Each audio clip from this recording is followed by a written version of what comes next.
नड़ियापुर निश्चित उपरटी चाउल चूना गठन होता मंडा तापर दुटी चूल लगी थाए कहती गजमंडा।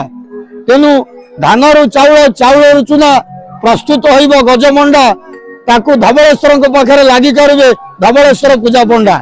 निश्चित ये धवलेश्वर पीठ गोटा सौंदर्यमय आलोकमय पीठ। तेणु ये चतुर्पार्श्व थिबा समस्त देवता देवी को दर्शन करंतु। प्रथमे पूजा पाउथिबा बाबा बुढ़ालिंग को दर्शन करंतु। पार्श्व देवता देवी भी दर्शन करंतु। आउर मध्य बाबांकर अलौकिक घटना गुड़िक मध्य अछि। बाबा होउचंती अकर्म कर्मदायक।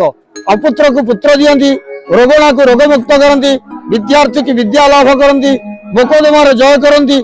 आउ गोटे कथा अछि जो छोट पिला मानकर पाटी खोलु नाही घरे बसी बाबा जदि से पुलाटीए मानसिक रखी दियंती बाबा धवलेश्वर से पिलार आपे आपे पाटी खोली दियंती। निश्चित ये बाबा धवलेश्वर